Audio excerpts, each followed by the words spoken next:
কোন মঞ্চেও বসেন নাই একমাত্র আল্লাহর জন্য, ঠিক না? আমরা ইখলাসের সহিত কথাগুলি শ্রবণ করার চেষ্টা করব। রব্বে কারীম যেন বলনেওয়ালা কেউ বলার তৌফিক দান করে, আমিন। আমরা ভূমিকা না দিয়া ওই হেরে করে বসাই দেন, আর নাহলে আমার কাছে পাঠাই দেন। কথা এর বড় কথাই আমরা ভূমিকা না দিয়া সরাসরি যদি আলোচনায় ঢুকে যাই, এই সময়টা আপনাদেরকে আমি ভূমিকা দিয়া লম্বা করার কথা এই জায়গা বাদ দিয়া ডাইরেক্ট যদি আলোচনায় চলে যাই, তাহলে দীর্ঘ সময়ের আলোচনা অল্প সময়ে করলেও সময় নিয়ে বাড়িতে চলে যেতে পারবেন, ঘুমাইতে পারবেন। তো আমরা ইনশাআল্লাহ সরাসরি আলোচনায় ঢুকে যাব। আমি আপনাদের সামনে সূরা আম্বিয়া এর 87 নম্বর আয়াত তেলাওয়াত করছি। বলুন সূরার নাম কি?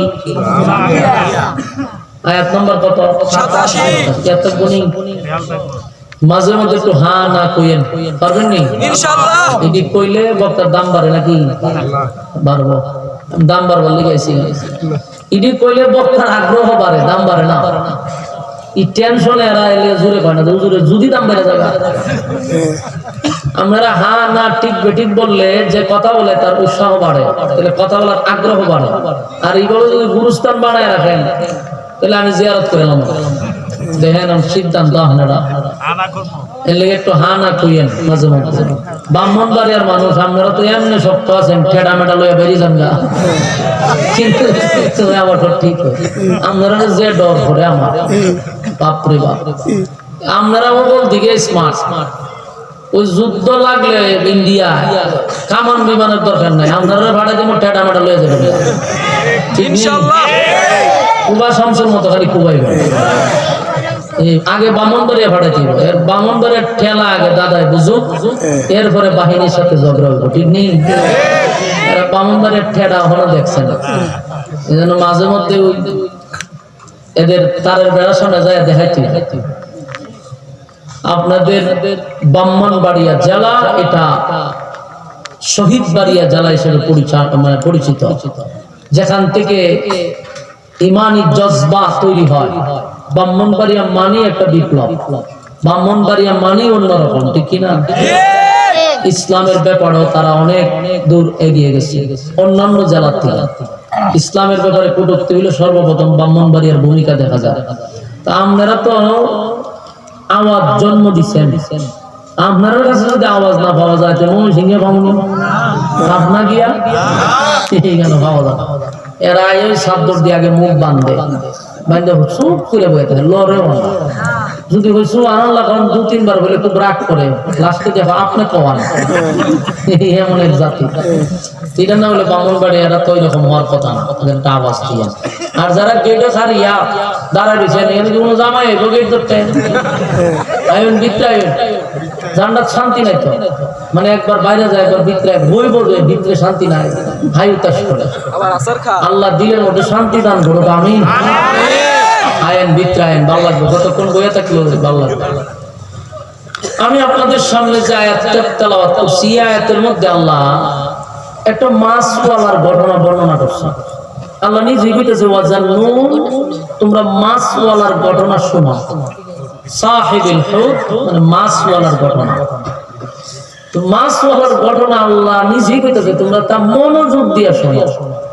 তো আল্লাহ কাছে মনোযোগ দিয়ে শুনবার লাগে, আর আপনারা গেটের বাইরে গিয়ে খালি লাগে মনোযোগ থাকবো, মনোযোগ দিতে মাছওয়ালার ঘটনা দেখে নিয়ে আলোচনা শুরু করার আগে আমি আপনাদেরকে বলি আলোচনার মূল উদ্দেশ্য কি বলা এবং আলোচনার শেষ ফিনিশিং এ এখান থেকে আমাদের শিখার কি আছে বিষয়টাকে মাথায় ঢুকাই, এরপর আলোচনা শুনে।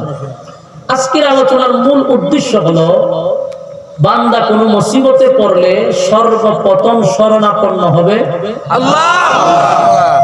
এই আলোচনার মূল কেন্দ্র হলো এই জায়গাটা, শিখার জায়গা হলো, বুঝার জায়গা হলো যে মুমিন যখন মুসিবতে পড়বে তখন মুমিন সর্বপ্রথম শরণাপন্ন হবে আল্লাহ। আমরা মুসিবতে পড়লে কারো কাছে দুনিয়ার কোনো পীর, মা, বাবা, আত্মীয় স্বজন কারো কাছে সাহায্য চাবো না, চাবো আল্লাহর কাছে। আর আল্লাহ এই আয়াতের শেষ অংশে কথাটাই বলছে, ওয়াকাযালিকা নুজিল মুমিনিন, তোমরা কোন মুমিন বান্দা বান্দি যদি মুসিবতে পড়ে আমি আল্লাহকে ডাকে, আমি ওয়াদা দিতেছি তোমাদেরকে মুসিবত থেকে উদ্ধার করব। সুবহানাল্লাহ। শেষ অংশটা বললাম, শেষ অংশটা আমাদের জন্য, আমাদেরকে আগেই আল্লাহ বইলা রাখছে মুসিবতে পড়বা তো আমার শরণাপন্ন হোক, আমি হেফাজত করব। তাহলে আজকের আলোচনার মূল বিষয় হলো মুসিবতে পড়লে কারে ডাকবো? আল্লাহ। এবং আমরা যদি আল্লাহর কাছে চাই, আল্লাহও অগ্রিম ওয়াদা দিয়ে রাখছে মুসিবত থেকে আমরা উদ্ধার করবে। আল্লাহ যদি উদ্ধার করে তাহলে অনর্থক জড়ালেন ধারে কেলাম আছে না, মুনাফির রে কেলাম আছে না, কোনো ফির দরকার নাই, ডাকবো কার কাছে? আল্লাহর কাছে। আল্লাহ বলতেছে একজন মাছওয়ালার ঘটনা শোনো। তো মাছওয়ালাটা কে আমরা একটু পরে জানবো। মাছওয়ালা কোনো কারো নাম না, এটা একটা উপাধি। উপাধি দইরা আল্লাহ ডাক দিছে। আমাদের নবীরও আল্লাহ মাঝে মধ্যে উপাধি বইলা ডাক দিছে, ডাইরেক্ট নাম ধরে ডাক দিছে। রাসূলের ডাক দেওয়ার যদি প্রয়োজন হয় আল্লাহ ডাক দিছে ইয়াসিন বলে, তাহা বলে, ইয়া আইয়ুহাল মুজাম্মিল বলে, মুদাসসির বলে ডাক দিছে, মানে উপাধি। তো এরকম একজন মাছওয়ালারেও উপাধি বইলা ডাক দিছে। এই মাছওয়ালার ঘটনা এই আয়াতের মধ্যে। তো আসলে এই বিষয়টা আমরা বুঝতে গেলে আগে শুনতে হবে পৃথিবীতে লক্ষাধিক নবী রাসূল আল্লাহ পাঠাইছে। পাঠানোর উদ্দেশ্যই হলো একত্ববাদী তাওহীদের দাওয়াত দেওয়ার জন্য। এরকম তাওহীদের দাওয়াত দিতে গিয়া লক্ষাধিক নবী রাসূলদের মধ্যে মাত্র 2 জন নবী বাদে, বলেন কয়জন নবী বাদে? মাত্র 2 জন নবী বাদে সমস্ত নবীরা কালেমার দাওয়াত দিতে গিয়া রক্তাক্ত হইছে, লাঞ্ছিত হইছে, অপমানিত হইছে। মাত্র 2 জন নবী মাইর হইছে না, অপমানিত হইছে না। আর বাকি আমাদের রাসূল সহ সবাই রক্তাক্ত হইছে। এটা অত্যন্ত গুরুত্বপূর্ণ বিষয়টা আমাদের জানা দরকার যে 2 জন নবীকে যারা মাইর খাইছে না, যারা গালিও শুনছে না, আর বাকি সব নবীরা আমাদের নবী সহ গাইলো শুনছে, মাইরও খাইছে, লাঞ্ছিত অপমানিত হইছে, শুধু এক আল্লাহর দাওয়াত দিতে গিয়ে। তো প্রথম নাম্বার যিনি মাইর খাইছে না, নাম্বার 1 উনি হলেন আদম আলাইহিস সালাতু ওয়াস সালাম। উনি মাইরও খায় নাই, গালিও শুনে নাই। এটা কোন তো কেন? কারণ উনি প্রথম মানুষ, ওনার মারতো কে? ওনার মাথা ধরে না, মানুষ হচ্ছে প্রথম, মারতে গেলে আরেকটা মানুষ দরকার না, উনি তো প্রথম মানুষ। এই জন্য ওনারে কেউ মারেও নাই, গালিও দেয়। 2 নাম্বার হলো হযরত সুলাইমান আলাইহিস সালাতু ওয়াস সালাম। উনিও মার খেয়েছে না, রক্তাক্ত হয়েছে না, গালিও শুনছে না। কেন? উনি ছিল বাদশা। উনি কি ছিল? বাদশা। বাদশাও সুদূর বাদশা।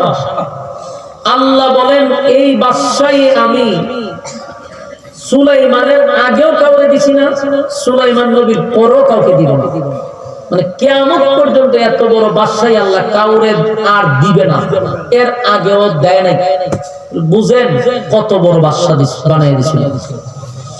উনি রাষ্ট্র পরিচালনা করত কয়েকটা দেশ, এমন না, গোটা পৃথিবীতে একজন বাদশা, ওনার নাম হলো সুলাইমান নবী। সুবহানাল্লাহ আসেনি? থাকলে করবেন। চিন্তা করেন আসমানের নিচে যত জায়গা আছে সব জায়গার বাদশা হইল সুলাইমান নবী। গোটা পৃথিবীর রাজত্ব করছে উনি একা। এত বড় বাদশাই সুলাইমান নবীর দিছে। তো গোটা পৃথিবী তো আবার রাজত্ব নমরুদও করছে। নমরুদ আল্লাহ গোটা পৃথিবীর বাদশা বানাইছিল। জুলকারনাইন বাদশা, উনিও পৃথিবীর রাজত্ব করছে। কিন্তু এদের চেয়েও শক্তি আর এদের থেকেও বেশি নিয়ামত আল্লাহ সুলাইমান নবীর দিয়েছে। সুলাইমান নবীর আল্লাহ এমন ক্ষমতা দিয়েছে যে উনি বাতাসের কথা বুঝেন, বাতাস ওনার কথা শুনত, উনি পিপিলিকার ভাষাও বুঝত। সমস্ত মাখলুকাতের ভাষা বোঝার ক্ষমতা আল্লাহ সুলাইমান নবীর দিয়েছে। তার মানে উনি সব জিনিসের ভাষা। উনার বাহিনী ছিল 3টা জাতির থেকে আল্লাহ ওনারে বাহিনী দিয়েছিল। পৃথিবীতে যত বড় বাদশাই এসে গেছে একটা জাতির থেকেই বাহিনী তৈরি করছিল মানুষ। আর সুলাইমান নবীর মধ্যে যারা বাহিনী ছিল এর মধ্যে একটা বাহিনী ছিল জিন্নাতের ভিতর থেকে, জিন্নাতের মধ্যে একটা বাহিনী ছিল, আর একটা ছিল পক্ষীকুল বলতে পাখিরাও ওনার বাহিনী ছিল। মানুষ ওনার বাহিনী ছিল। তাহলে 3টা জাতির থেকে আল্লাহ ওনার বাহিনী বানাই দিয়েছেন। সুলাইমান নবীর আল্লাহ এত ক্ষমতা যেতে যাই হোক, সুলাইমান নবীর ঘটনা গেলে ওয়াজ যাবে আর খান না। সুলাইমান নবীর মায়ের খান নাই, সুলাইমান নবী নির্যাতিত হন নাই। আরেকজন হলো আদম, বলি 2জন নবী পাইলাম, আর বাকি সব নবীরা মাইতেছে। তো এদের মধ্যে একজন নবীর নাম হলো হযরত ইউনূস।